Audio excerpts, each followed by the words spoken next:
Good afternoon, everybody. I'm Acting Superintendent Don Coleman of the Calgary Police Service. The Edmonton Crown Prosecutor's Office has recommended charges be laid against 3 members of the Calgary Police Service in relation to an incident that arose during an investigation in 2010. On June 22nd, 2015, the CPS Professional Standards Section received a formal report of alleged member misconduct dating back to January 20th, 2010. The allegations involved an incident where 4 officers were conducting an investigation into an at-risk youth. The officers, who were part of the Vice Unit, were searching for a youth to apprehend under the Protection of Sexually Exploited Children's Act, or otherwise known as PSECA. During the investigation, the officers identified a man who they believed had information about the whereabouts of the person or people who might be exploiting that young youth. It is alleged that the officers brought a man into an unmarked police vehicle and drove him around for approximately 20 minutes. During this time, it is also alleged an assault took place. The man returned to his original location.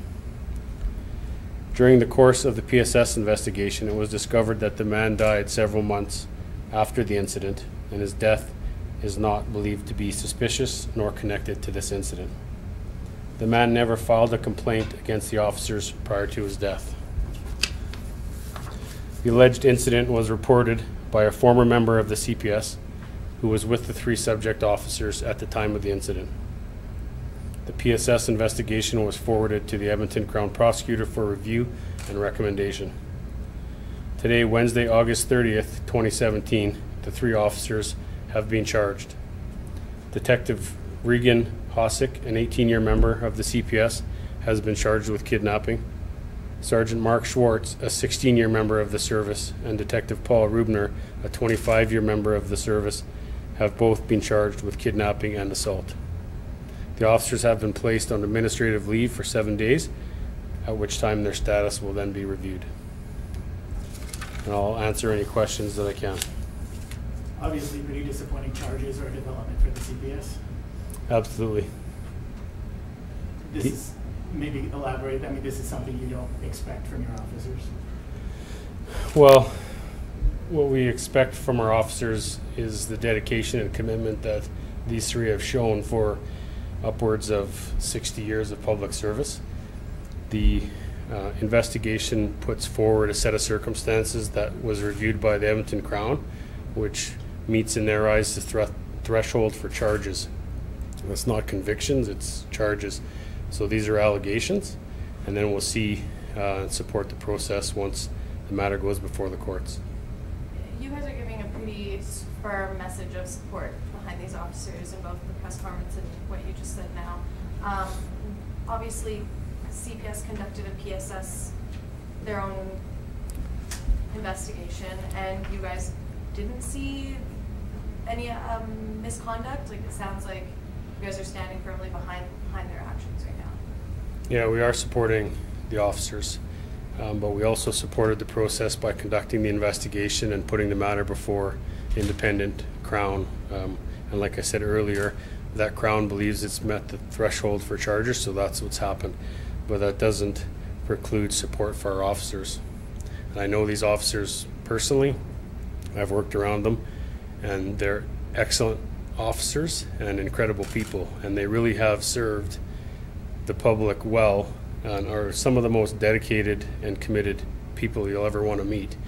And the intent that day was to return safely a young female that was being sexually exploited.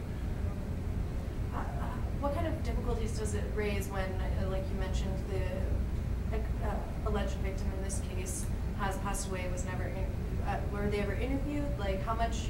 No. So what kind of obstacles does this present when the other person involved is no longer alive? Well, that would have to be up to the Crown's office in Edmonton to discuss what they see as challenges to that. I'm not familiar with their line of thinking or what they think the strength of the case is, other than it meets the threshold for charges. So that would probably be something, as far as the obstacles go, would be best suited for them. Will the association be involved at all in assisting these officers, or how will the CPS work in collaboration with the association, if at all? Yeah, we work with the association. The association was involved today, was involved this week throughout the process, and will continue to be involved. So will employees of the police service that are outside of the CPA. There's a strong network of support, but that doesn't end at the end of the driveway here, right? There's a community that can get behind these officers. Like I said, they have, you heard the years of service, a ton of public service behind them, and are dedicated people who have families, they have spouses, and it's not just the police service's job to support officers during a time like this. The media can do it, the community can do it, and these are just allegations. In the past, when there has been allegations, you know, not yet proven in court, to the same extent as these allegations have not yet been proven in court, you guys have come down with a much more harsh message. The Braille situation is one I can think back on, when the chief came out and said that you vehemently were against those actions. What's different here? Like, it still hasn't been before the court, so how can you guys make a determination in this case versus that one? Well, I think the spirit behind what the officer's intentions were, and then in the course of the duties, each case is different.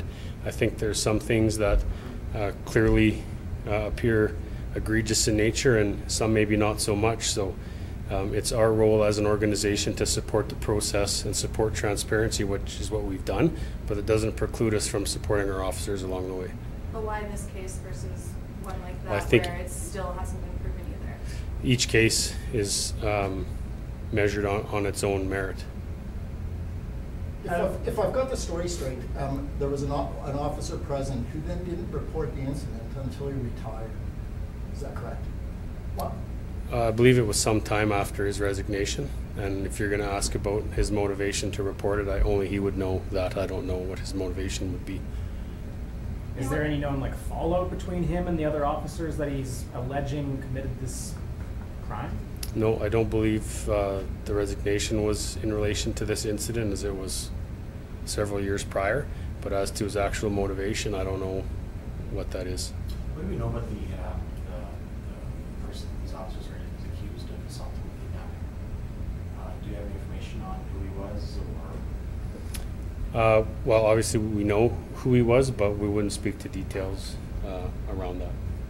Have you had a chance to talk to the three? I'm just wondering how they're doing. I mean, they're really being given no assurance of a speedy trial given the backlog Alberta courts are currently seeing. Yeah, I have had contact with each of them as recently as this afternoon, and like I said before, the professionalism that they've shown throughout their career is what I saw today. I'm extremely proud of how they've conducted themselves, from being notified earlier this week till being processed today. Nothing but professionalism. After the 7 days, what happens? So they're on a 7-day? Yeah, so as per policy, there's a 7-day administrative relief from duty, at which point the chief reviews that status and can make recommendations and decisions at that point. The man who was allegedly assaulted, I know it says in the release that he was returned to the location he was picked up from, but do you know if subsequently he was taken to the hospital for any injuries within the next day or two? I don't believe so. Is it disappointing then that the complaint from this other officer came so many years after? Well, we don't really, I guess, have the luxury of having too much opinion on that. All we can do is support the process when it comes.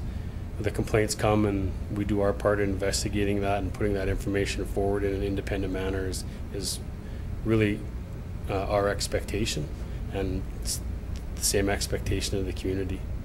I know you spoke to it before, but can you elaborate, or you at least alluded to it before, but can you elaborate on why it was so important to have colleagues in Edmonton deal with this as opposed to those in Calgary?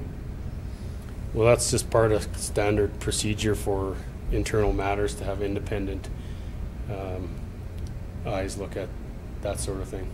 That's nothing new. It's happened in the past. It'll continue to happen in the future. Important to just show not that conflict of interest. Yeah, it's transparency. It's independent opinion. When you said it met the threshold to have criminal charges, can you be more specific what you mean by that threshold? Well, each criminal offense has certain elements that need to be met in the eyes of the person that reviews that file. So in this matter, clearly the Crown that was involved is of the opinion it meets that threshold for charges. That, like I said, that's not a conviction. These individuals still will have their day in court, and the process is designed to put the information we know before an independent trier of fact, which would be a judge, to make that determination. What's the next step, I guess? Well, the next step, like criminally or internally, or? Criminal. Well, they'll have to set court dates through their legal counsel and then work through the system. So this is in the hands of the court now, so the investigation's done? As far as I know, the investigation's done, pending any further information that might come to light as in any other investigation. But I believe we'll just be setting court dates now and moving forward. I'm just curious about having 4 officers in a vehicle at one time. How common is that? Was it 2 sets of partners? And in what capacity was the person who brought the complaint forward? Well, like, the vice unit what was he doing that was different than the other 3? At that time, the vice unit was quite small, and the 4th officer, I believe, was temporarily assigned to that unit. So the 4 of them were in the van. I don't know the reasons behind that. So if you can provide some perspective, you personalize some of your comments, but in your experience, or for that matter in the history of CPS, has any member ever been charged formally with kidnapping in the execution of their duties? I don't believe so. Not that I can recall, and I haven't heard anecdotally of anything like that either. So this would be, I think, the first time we've seen that. What number of this does this make of CPS officers facing charges in 2017? Off the top of my head, I'm not sure. I know the alleged assault happened in unmarked police vehicle. Did those vehicles have any audio or video recording? Was this alleged assault caught on that, or is this all based on I don't believe one so. officer's complaint? It's all based on the one officer's complaint. And Lucy, just to your question, I don't know the number, but I know that we have over 1 million contacts with the public a year, and less than 1% of that results in complaints of any kind. But as far as the number of officers charged, I don't know that off the top of my head.